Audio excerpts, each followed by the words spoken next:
Fatma Rikabi Sukari is an animation artist and VFX production coordinator based in London, currently employed with Scanline VFX. Half Romanian, half Syrian, Fatma grew up in these two countries and developed an interest in animation from a young age.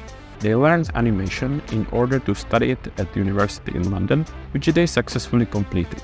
However, they encountered some challenges along the way, such as the effects of the global pandemic and the hand injury that prohibited them from pursuing animation as a career. As a result, they switched to production and landed a position as a production assistant at Scanline VFX, one of the leading VFX companies that was acquired by Netflix. They also have experience working as a production coordinator, where they have been collaborating with different departments, keeping projects organized, and making sure everything runs smoothly. Despite the hand injury, their passion for animation hasn't diminished, and their ultimate goal is to become an animation producer.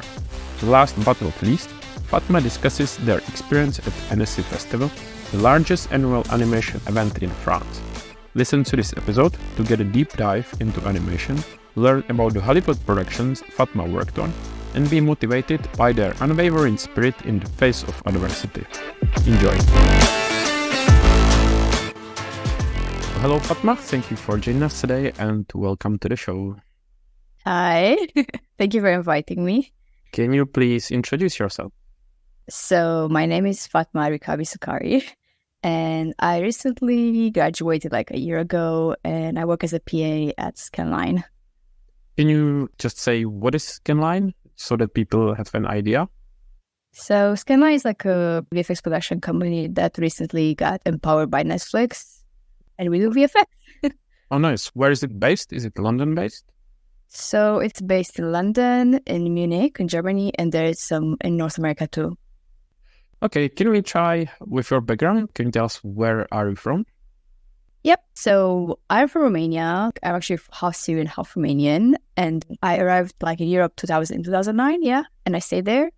And then at some point I had this glorious idea like, yep, I want to study animation. I want to go to arts after I finished a lot of finance and like economical backgrounds.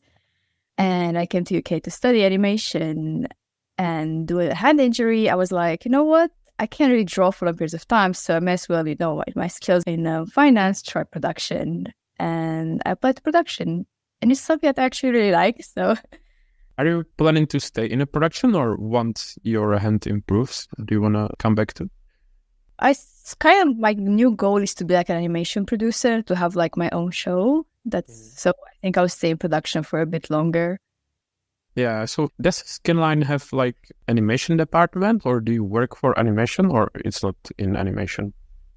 No, Scanline is mostly just VFX and I do want to work in animation later, so just hop somewhere else. Yeah, okay. And as you said, you are half Syrian. Did you live in Syria as well? Or you were born in Romania? I was born in Romania, but then I lived for a short period of time of my childhood in Syria. And then I would like travel between countries every season. I'm curious, can you say a bit more about what was it like in Syria back then? It's like very rough because I was like a very small child during that time. But I remember it was way like different than like in Europe, I guess, in some degree. Given schools, we had like a more organized in some way, I guess, for me when I was a child. Because I remember when I came to Europe, it was more like free-handing. Yeah. One was free to do, like, you're taking it easy, you're learning. While when I was in Syria, it was like, you need to learn now. This is how you do it, and you do it. Mm-hmm. So did you enjoy it more in Romania than in Syria? It's hard to say because when I was in Syria, it was like very brief experience because I was very young. So because I was like half European in a way, I would say like it was very easy for people to, I don't remember exactly the word, but it's just like they will like take the kids away. Kind of dangerous, especially my mother was very young. So we weren't allowed to do a lot of stuff because we were looking very different to the other kids. And there were instances when my mother was stalked because of this. So it was that freedom, as I thought. Yeah, I understand. And when you were in Romania, were you already interested in animation? I was mostly doing art as a hobby because I never knew you can earn something out of it. In Romania, doing art it's like in a very rough stages. Like you hear about graphic design and fine art and architecture, most of it, but that's it. And I went into like more economical business background because that's like something flourishing there. And at some point, I met a friend. I mean, it's more like it's a group of people I sign up at some point for like mentorship. And she was doing film. And she told me like she's applying in UK. And I was like, is that possible? And then she was like, yeah, it's free if you go to different programs. And I said, I'm going to do some research. And then I thought, actually, people are earning money doing art. It's not just like a free hobby. And I said, yeah, I want to do this now. So you basically decided to apply, and that's how you ended up in London? Yeah, I remember when I learned that I need to do a portfolio, I was like, how am I supposed to just learn years of art skills? So I applied to just like teacher online. He had like a course, 3 months of learning how to draw, like, some professionally in a way, do my portfolio in 2 weeks, apply to all the universities I could. Was it hand-drawn or in some software? It was a mix of it because our portfolio didn't specifically say you need to do like traditional or like digital because I was applying in animation or illustration. I did a mix of the drawings. I did like hand-drawn, like a lot of live drawing from my sketchbooks, and like digital was kind of character designs and more story-based pieces. And now or before, did you have preference, or what did you enjoy more, if hand-drawn or on software? Initially, I did hand-drawn because that's how everyone starts, I guess. And because back home, art supplies are very expensive. And as a kid, you don't really have so much income. So I remember asking my mom like to get, it was like an iPad, the latest one in, I don't know, 2016 or 20. I was like, I'm going to work hard. Can I get this iPad? And then she got me like in installments for like 2 years. And then I started doing digital art so I don't, buy supplies. Yeah. So then why did you pick Middlesex? Because you studied at Middlesex, right? Yeah. I guess when I got my response for all the universities, Middlesex was one of the only ones like very central London based. And it had like very good equipment personally. Like even now, I remember like the amount of equipment we had and access to all that equipment sold it for me. And I was like, yep, I have so much stuff there because I have nothing home. So I'm going to go there. Yeah. So remind me, what was the course? Was it actually animation? Yeah. Oh, nice. So how did you find the course? It wasn't as I thought it would be. I feel like... What was your expectation? What did you think that it would be like? I think I expected to be, I don't know, people teaching us how to animate because it's not something you learn it anywhere and it takes time. And I expected more like smaller workshops that are, you're going to learn how to do viz dev or just to do character design, like, more in depth or like the pipeline of an industry. But I feel like the course was very, you get some pointers and you're on your own. So it didn't really meet your expectations? No, it didn't. And then COVID happened and it like made it kind of worse. What year were you in when the COVID happened? I was in half of my first year, and then my whole second year was doing uni from home. Okay, so it was very early. Yeah. So how the course changed based on the COVID?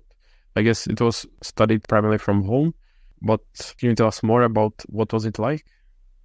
I think it's kind of like it was mostly from home. It just like the modules it wasn't really changed. So we still had like stop motion workshops. We still had to do stop motion even though there was no equipment from home. So it was very hard to adapt to it.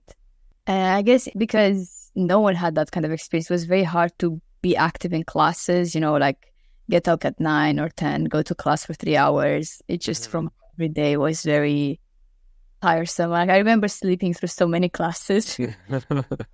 Yeah, and also since it was so early, I guess you didn't really have much time to meet your classmates like in person, and then the COVID happened, so it was online. So did you know each other well or not really? I feel like we bonded pretty well in first year because my class was very international. So it was very easy to bond because all of us were like just having one passion, animation. So I mean, a lot of people like left the course later on, but no clear kind of like the amount of people who remained are the same ones. So we kind of bonded to some degree in first year. So second year wasn't that awkward. Oh, okay. So why you said many people left? Why was that? Well, COVID was the reasons because you will still need to pay for the university, and during COVID, nothing was open. People couldn't work, and then some people just froze their years and came back because they didn't see any point of working like just doing from home. And I guess it just people expected something else, or yeah. Yeah. So what were the projects like? For example, the final year projects in each year? In first year, we had to do a short film, and we had different stages. Like we had like pre-production, production, like post-production. But due to COVID, everything was kind of stuck in a way. So in the end, we just had to do like a pre-production and submit that, and we get graded. Second, to work like in groups. But I feel like working in groups online was not that like easy as everyone thought. It was in a way a disaster. Because all of us were just like depressed and unorganized because we didn't really know how to work. Yeah.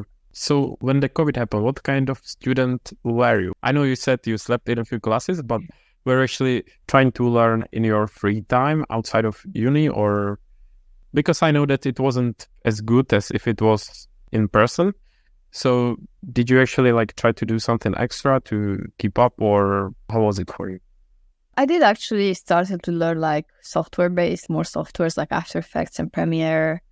But at some point, I think I was like a very rough period because I'm not used to like staying in home for like, everything was closed. I was just literally home 24/7. And it was something like, at least when back home, I live in a village. So I would go out and play or do something. But in London, there was just going around like the area where I live for every day for 3 hours.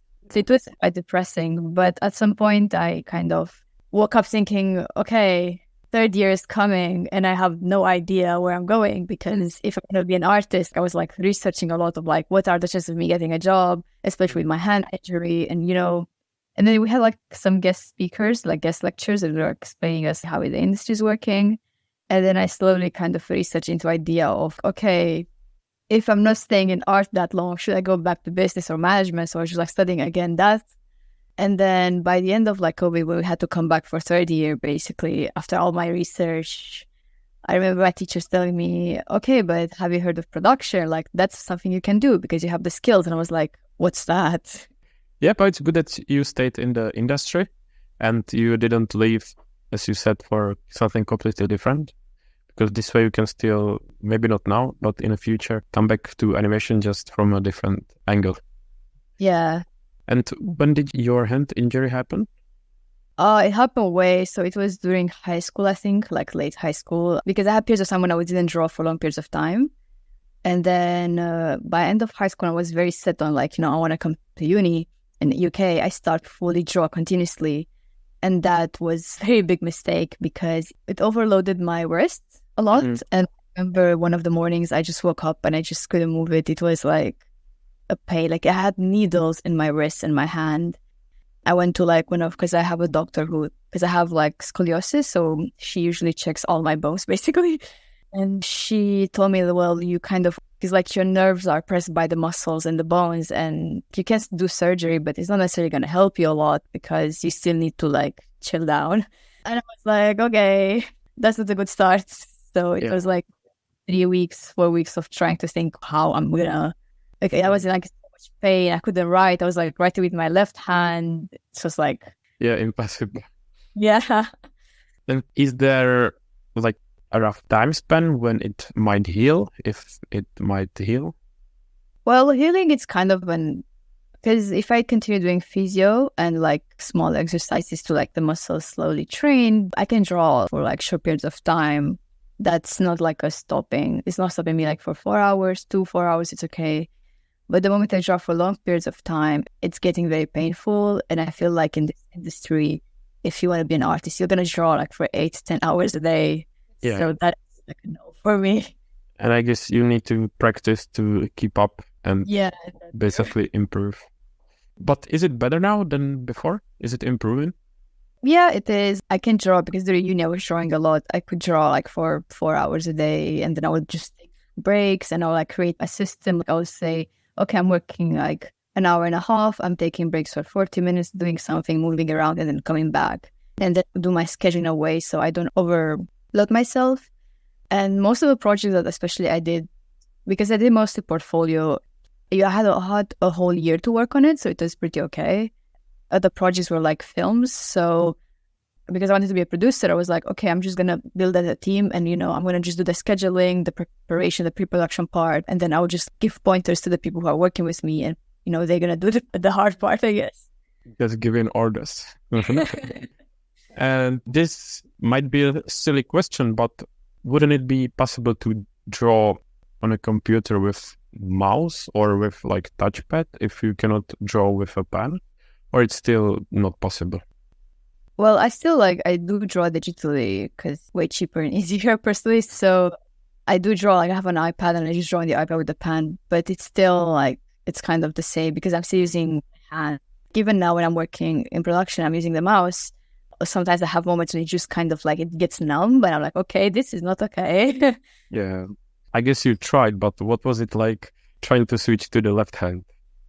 Oh, that was I mean, with my left hand, I can do like basic stuff. Like, to some degree, I can do like something that I don't need to think about. When it comes to writing, when you need to put your need to think about with my left hand, it was very weird. Like, it doesn't make sense. I was like scribbling rather than, drawing or even writing. Yeah, if I try like to write with the left hand, I completely understand you. It's impossible. So can you say what was the project in the final year like? What did you do? What was it like? So in the final year, we had the choice to film our portfolio, and I think I was a bit ambitious with my ideas. Over ambitious. Yeah, I was over ambitious, and I did a portfolio, and one of my friends came to me and I was like, because we had to pitch our stories. She was like, I like your story. It was like called The Roommates, like about, and she was like, let's make it stop motion because she was a stop motion person. And we're like, yeah, let's do it. And then she had her own movie too. I was like, okay, let's do that one too. Oh, so 2 projects. Yeah, we were a bit over ambitious with our ideas. I didn't know that our time was more shorter than I thought. And basically, my short movie was about like, it was ambiguous in a way. Like there's this storm and then this girl is like, she finds a hotel and she checks in. And then through the stages she stays in a hotel, she gets this paranoia that someone is like in the same room with her. Like she's very confused of what's going on. Like, why are my stuff disappearing? Someone is following me. And then at the end, she loses her mind. And then you discover that actually there was something in the hotel that was, playing with her. And we built up like the sets and the characters. Everything was ready. Just the filming part was not because we ran out of time. Need to better scheduling next time. Yeah, I feel like because the tutors gave us, you can do whatever you want. But the schedule that we were given wasn't synchronized with our schedule on the project. And there were a lot of delays due to like materials. We couldn't find the materials we needed. And then the resources they were a bit too late. And I didn't know so many stuff I could have bought. And because in the end, we chose to have them as portfolios. So she would have enough work for her own portfolio first, because she's going to be a set maker, like a business props. So she did build the whole, for my film, there were 3 sets, I think. And for her film was like 2. And she did manage to build the sets for both of the movies, the characters and the props. And I mean, I helped her too. I was her assistant, and I managed to like somehow make a small team to help us with the set building. And then I had animators ready and like compositors, music people. I was okay, everyone is ready.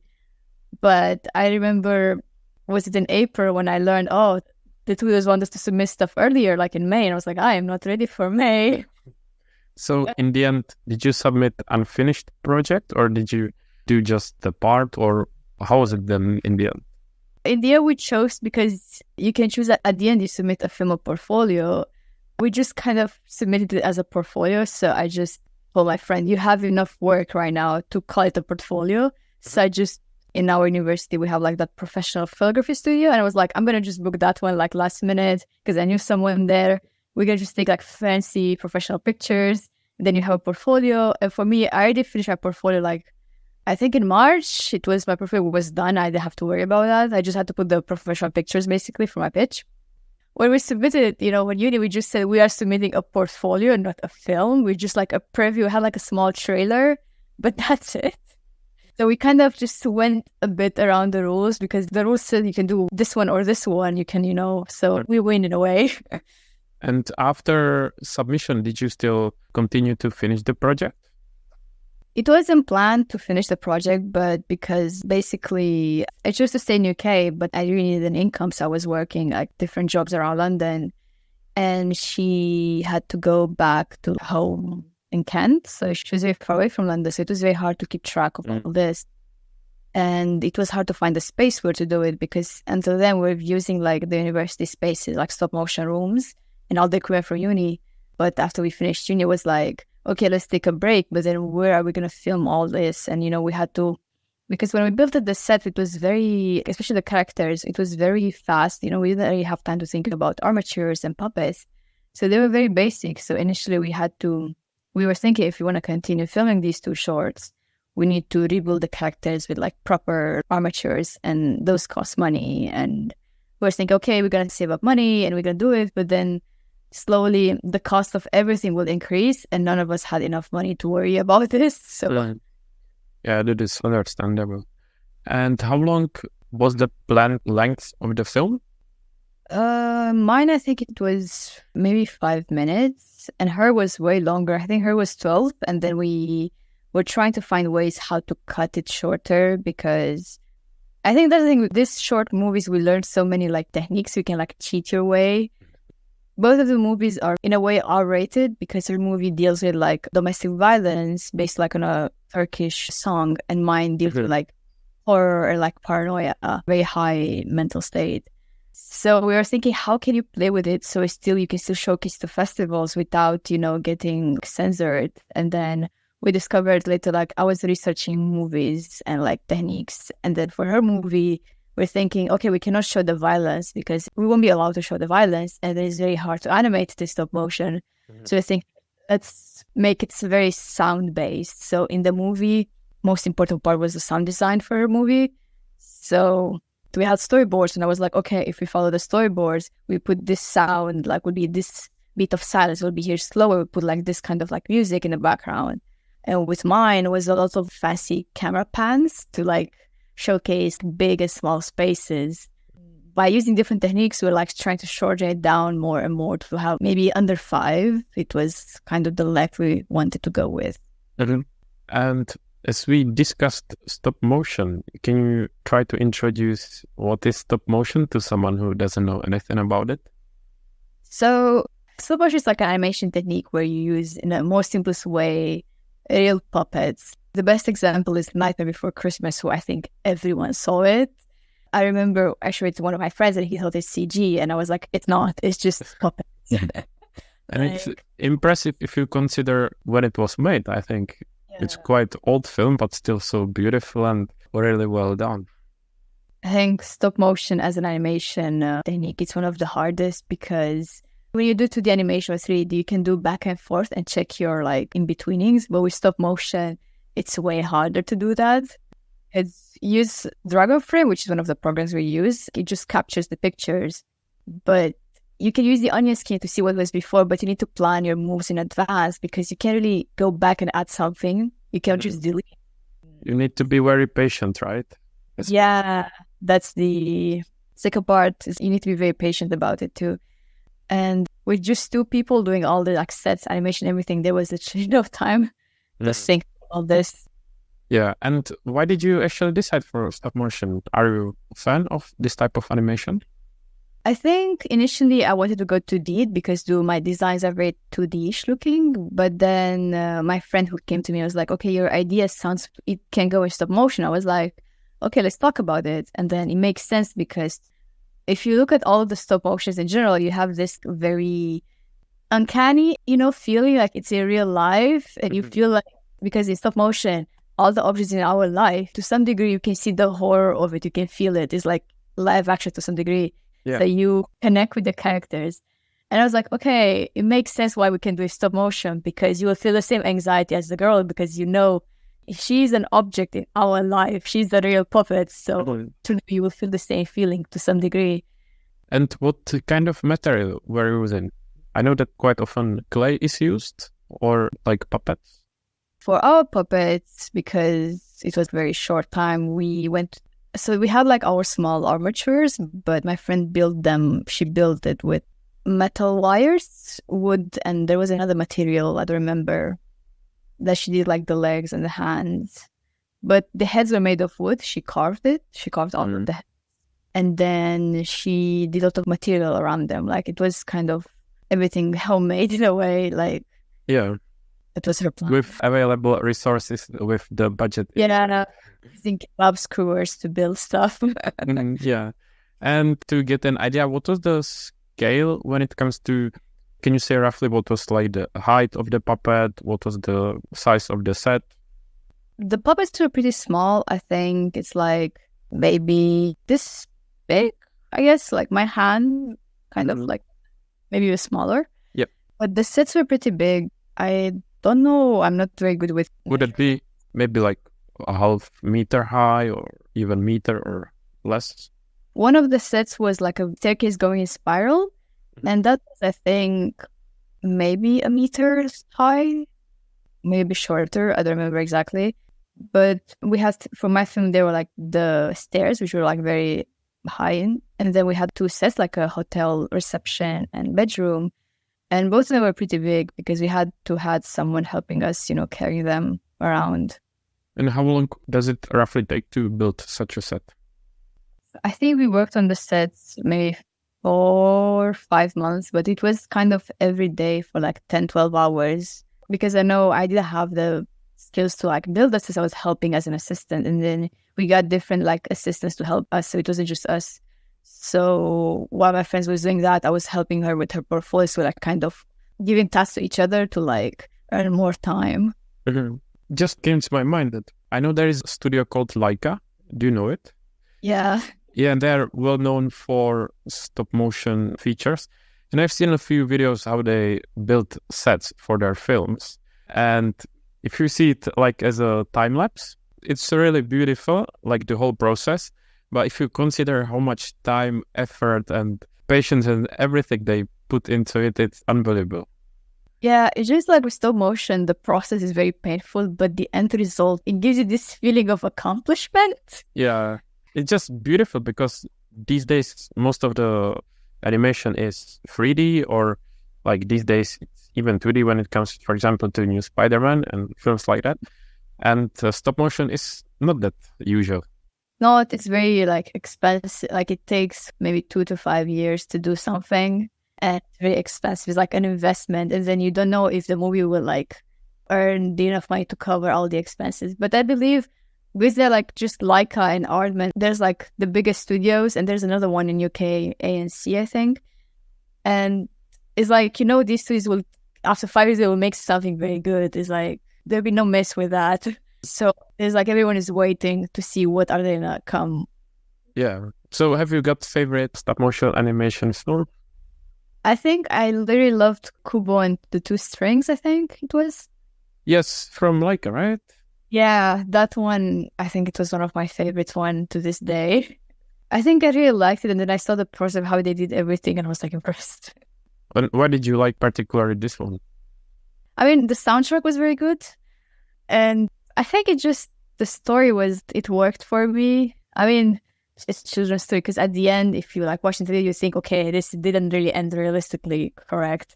But it's just very heartwarming in some degree. And when I saw the process behind the scenes of how they built everything, I was like, wow, the process too. I think I actually watched behind the scenes of this one on YouTube as well. And I can only agree with you. Just a quick one. If you enjoy our podcast, please give us a review on your favorite podcast app, subscribe, or share it with your friends. For more information, visit the show notes. Thank you, and back to the show. So, after your university, how did you start planning your way into industry? It was a very, it kind of comes to idea during my uni, my third year. I think around February, I really started applying to jobs early on and, talk with people in the industry, trying to understand the process to some degree. And it was a lot of just continuously applying and talking. Like I was very actively talking with like people in production or like in talent and management, even with artists. Those were like events online I would try to go to, because physically I was like during the day mostly working as a waiter. So I was like, okay, need to find a way in. So it was just continuously applying to jobs basically. But it sounds like a good student who didn't underestimate it for the last minute. As you said, you started early. Yeah. So do you know when or by when did you get a job? Was it like when you finished, did you have something already, or how was it? So I finished in May. I submitted everything. I had my graduation in June. And then the job I got with Scanline was in August, start of August. So I think it was a very kind of early. If I think it from my perspective, it was from February until August, because during uni, I was continuously, getting rejected. Every day I will have interviews. Like every week I'll have like 2 or 3 interviews to different internships or like different entry-level jobs somewhere to get in. But I think in August, when I had my interview with Scanline, was like, I was really, okay, this is like 100-something interview. We cannot go wrong this time, And it went pretty well. And I think because during uni, we had this client kind of work. The university has a partnership, I guess, with like a real client. And it was one of the projects that I was a producer on it. And for me, I take it as an experience. So whenever I have an interview, I say, okay, this is my experience as someone who tried as a junior. This is what I'm good at. This is my skills. I'm very open to learn, all the usual. And it worked in the end. Was the client company from film industry? No, it was the Postal Code Museum. I never knew London has a Postal Code Museum. Is it Postal Code Museum? Yeah, the Postal Code Museum. And I never heard that. yeah, I know. I never heard about it either till we got it. And they basically commissioned our course. I think it was 3 short. I mean, initially they had 1 short movie, but then because we were like 20-something people in my class, we decided to work in groups and have like different smaller short movies. And they gave us the brief, and then we had to like, someone already had an idea. And then I was like, okay, if you're a director, let me be your producer, because we already worked before. So you know how I am organized and how skilled I am. And then we just slowly brought the people that I believe they will be, fast enough, because it was a 3-week project where we had to pitch, build, and, work on it in post and just send it. And we had to present it too at the end. So in the end, I think I had 9 people in my team, and I'm really happy that people were like very organized and, they kept it with my schedule and the task. So it was, I didn't have short grids, so I had to use something else. I had Asana, which is yeah, it's like a management software, but it's very simple in a way. So it was very easy, and you don't need an account as an artist. They will give my email and I'll send them, they have access to it through my account, and they will get the tasks, and then they will have the deadline. So it's all there. And then whenever their task is done, I would just tick it, and they will see that it's done. It was very easy to track it. And then because we were at uni most of the times, I will see them in person working on it. So it worked well. And that kind of, I think, helped me a lot during my interviews, because it was this one and my movies were like the only experience that I actually can count on. I guess it was something useful to put on your CV as well. Yeah, it was. And actually, what kind of project was it? Was it like something, let's say, campaign for that museum, or was it unrelated, or what was it? There was a museum had an exhibition due there, like, I think it was 100 years or something, like event. They had an exhibition, and they wanted something to put in the exhibition for people to look out beside like the exhibition floor. So we went to the exhibition floor and see how big it is and, all that. And then we just had like the director, my colleague had like a movie in mind. They built the script, and then I think they had the boards. I don't remember if they had the boards prepared beforehand. So it was just mostly trying to finish. I think it was maybe less than a minute, but for us it looks a lot, to do character design and then to do animation and do motion graphic and, compose everything, and then you have music. It was like a 9-people job kind of. And did they like the final result? Yeah, they were very happy with it. So I know it was showcased for 3 months, I think, and now it's still on the website somewhere. Yeah, well, that sounds good. Coming back to your applications, where were you looking for jobs? Any specific websites? I think my best website, at least for me, production-wise, it's LinkedIn. The only reason why I'm saying it's LinkedIn is because sometimes producers or like directors, even talent acquisition, will like, rather than put up, an official like on their website, the career openings, they will say, I need someone for like 3 weeks or like for 4 weeks. So it's very like, they need someone now. And this kind of posts, you won't find them anywhere, just, on the LinkedIn, because they will post it because they know all the industry is there. So for me, it was mostly I think I follow most of the studios, I think, in London, pretty sure, around the world, not that sure. It was just finding people that I wanted to work with.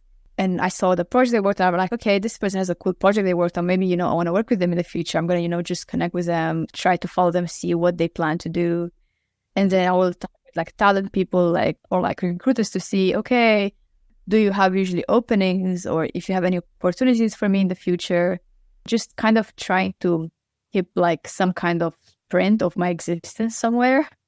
And when you are looking for a job, was it specifically for VFX, or was it in actually set as well, or animation? When I was looking for a job, I was looking for a runner job mostly. I didn't even know how far I can go with my almost no experience. So I was like, okay, runner is a good start. I don't mind. And then at some point I was reading about like production assisting, and I was like, okay, how much space I need to be for that one? And most of the people told me that it's like an entry level. So, you don't have to worry. So I started looking for production assistant, like animation, VFX, film sets, kind of everything. And I think with film, for me, because I worked as an extra actor, like on sets, so I kind of knew what OPAs on sets are doing, because I would like talk with them sometimes. So I was like, okay, if I can manage to go on sets, it wouldn't be that bad because I worked on it. Yep. And I actually forgot to ask you before, what advice can you give from your university experience? I think it's, don't take the teacher's word as it is. Try to learn by yourself too, because our industry is fast growing. It's too fast to keep up what our teachers know or what our like briefings or like curriculum has. Like you'd be surprised how much information changed like for the last like 5 years. So do your research alone, be active with the people who talk in the industry, try to reach out, because a lot of people actually don't mind you asking them. Like we asked other artists to help us, give us a feedback on our assignments. Don't limit yourself at just uni, go and use the university discount. So many festivals for student discount. It's wild. Yeah, it's a good tips. Actually, you reminded me that recently someone actually reached out to me for some advice when it comes to job application or CV. And I was actually really flattered. It never happened to me. I was like, wow, someone is reaching out for advice to me. So it was really nice. And I was happy to give advice. So I would also encourage people not to be afraid to ask someone for advice. Yeah. And what about some interview advice from you? I think it's like maybe before the interview, just search the company just to see if you have projects that you really like from this company. Most of the times you may actually have projects you like, because most of the people they work at the same projects. It's a shared resource.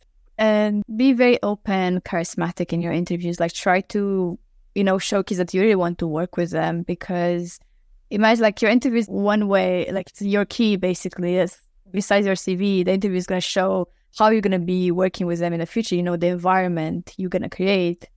The thing is with the interviews, it's a two-way street. If they ask you questions at the end, you should ask questions too. If you have anything you're unsure about, you should ask them during that time, because it's easier than, writing an email and waiting for answers or like researching by yourself. So ask questions. Yeah, I agree. And you said you had plenty of applications and rejections, which I had as well, I'm not gonna lie. But what was it that kept you still applying and not giving up? I think it's just thinking that I came to UK thinking, okay, big jump, a lot of debt. I need, to make it worse in a way. And just thinking like I really put a lot of effort into wanting to be, the amount of skills, the amount of work, the amount of sleepless night I had to, do for like to learn the skills I'm doing now. So I had to continue. It just felt like there is no way I'm going to just stop here. Yeah, that makes sense. And can we talk about your current job in Scanline? Can you introduce what is the role of PA? Maybe some people know what it's like on a film set, but what is it like in VFX company? For me, it felt like PA was very all around because when I joined Scanline, I was a PA for a department. So I was the PA for Sorry, what department was it? compositing. Oh, okay. So it was one of the biggest one in, I think, Europe. And I was helping the head of the department and manager with like different tasks, trying to make their life easier. And I would like the way I would just learn how the pipeline works because both of them actually had time to teach me stuff. So I was very happy, learning how the pipeline works, how you should interact with people, how shot grid exists, all the stages of like how the show is and the connection between department and the show and, how the process works. And then I think at some point I was helping a lot in management and facility, and HR. I was like learning the interview process. It was all around. At the start, it was for me like most of like an operational kind of stuff. I was learning from more department than just mine. And then as I dived into like in time and I already knew how it works, I was slowly introduced to shows. So as a PA, I was mostly initially at the start helping the coordinator in compositing on the show, like the running rounds, assignments. And then I would like take notes where I could. And then I would start hosting meetings and then prepare like playlists. And then as I continue going, I already know, like I would understand how the schedule works, the assignments. I would already know in advance, okay, this is pending this dependency. This is what I'm missing from a different department. So I'll get more and more independent as I go. And yeah. It's amazing to listen to this as someone who knows what is it like and who does that daily as well. So I'm like, wow, someone from my work, finally. And can you try to introduce or explain what is it compositing? I guess in a very funny way is we are at the end of the line, like the end of the pipeline. So everything that comes, every element from upstream, from light, FX, whatever, compositing just takes everything and puts it together to have like a nice picture at the end you see on the screen. It's like a very expensive filter in a way. Is that, can it be like a bit stressful department since you are by the end of the pipeline and it's maybe close to the deadline? Does it like get stressful and rushed? I think from what I understood from the coordinators, the com department is one of the hardest one because it is at the end. But I feel like for me, to some degree, it's easy to understand because I had other departments I was kind of coordinating, PAing. It felt like with compositing, I just know that everything comes in, like you just take everything you have from it and just put it in together. So for me, my brain makes sense. I don't need to think too much about what I'm missing because like in animation or in layout, so many times I had to think, okay, was something play blasted wrong? Or, was something like it wasn't quality checked? Or, it's just so many smaller details that I'll forget or like something I need from layout to anim and the other way around. And it just, with comp, it just everything comes in. Yeah, that makes sense. And are there any films that you worked on and that were released and you can mention them? I worked for a short bit on Black Adam. It was like closely at the end of it. I worked on The Flash. And what's the next position that you want to reach? Well, initially I was thinking to continue as a coordinator because that's what I'm doing on the project I'm right now. I feel like I understand how it works and it makes sense. But I don't mind still being a PA. I feel like being a PA to some degree, I really like that I'm very close to the artists. I really enjoy talking with them. When I was PA on the department, I would like sometimes just call them and like talk for 20 minutes. I think working from home, it becomes depressive on both sides because you're very much alone. So maybe just talking and see how is everyone doing. It's nice to some degree because as a coordinator on the show I'm on, I have sometimes no time to like chat and see how everyone is doing. So it's just running after schedules and see, okay, what am I missing, what I'm not. So I miss, hey, how you doing? Yeah, I understand. When you are checking with artists and just have a chat, maybe not as colleagues, but as a friend. Yeah. And considering your VFX experience, Does that affect your experience of watching a film in a cinema? It does. Not gonna lie, it does, especially because I'm in comp and we need to do tech checks and stuff, especially when I had to take notes for the flash for tech checks. At some point, you start to see, every small detail. Mm-hmm. And I remember I went to see, I think, Asteroid City a while ago. Oh, from Wes Anderson? Yeah. I was with my friend. We were just watching the movie and I was like, do you feel like the edge is not, correctly? And she was like, yeah, I don't see it. It was like, you start to see the small mistakes and you're like, oh, I cannot enjoy the movie anymore.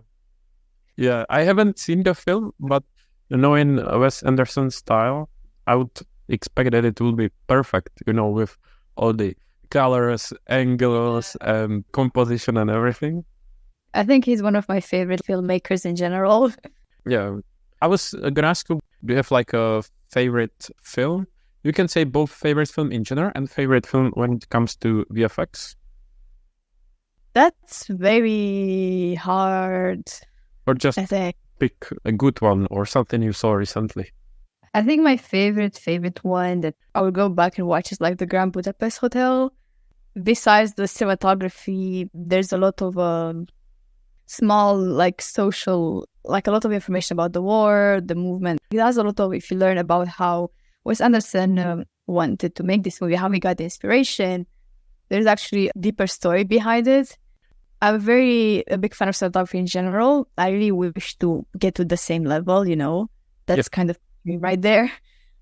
And I think that movie achieves that for me because I love colors in general and I love how he did everything, like cinematography, color, all the, symmetry, all these camera movements and the way they have to put them and the cuts. It just, for me, is genius. And that's one of my favorite movies. And VFX-wise... Or maybe not like a favorite film, but the film where the VFX stuck in your mind. There was a movie, but it wasn't that popular. It was something with these two people who were like agents in a space. Like the movie starts with like Isn't it Men in Black? No, it's more recent. I did like Men in Black too, I'm not gonna lie. I liked it as well, yeah. I grew up with those movies, but their VFX, if I look at it now, it just feels sometimes very uncanny, especially the old ones, because there's like, it looks very... But it was also ages ago. Yeah. It was the one where like it starts with some aliens on a planet who gets completely eradicated. And then two space agents are on the mission and one of them actually gets possessed by one of the aliens. And Rihanna is in it too. She plays one of the metamorphosed like alien. The story was all over the place, I'm not gonna lie. The marketing was so bad done for that movie. And it's inspired by a comic. I have no idea, but you made me really curious. What kind of film is that? Like the comic is apparently very good. It's just the way they marketed the movie was very bad. But the VFX in it, for me, it looked so good personally. And just thinking about the... And you said Rihanna was in it? Yeah, Rihanna was in the movie. Okay, I will Google later. But question I have to ask, then what's your favorite animation film? That's hard again, because I think The Iron Giant is my favorite one. Oh, Iron Giant. It's a quite old one too, isn't it? It is, and it's one of the movies when actually people enjoyed working on it. Because I remember they didn't have a lot of budget, but they had a lot of freedom to schedule it the way the director wanted. So they actually had time to work and think, how to build it. And I remember there's some like old interviews and documentaries about how they did it. And you can see that all the artists, they think about it. They were like, okay, this is not working here. Let's take out this. It's like they actually did enjoy working on it. And that for me is, I want people to enjoy what are they working on. I don't want them to be half dead by the end.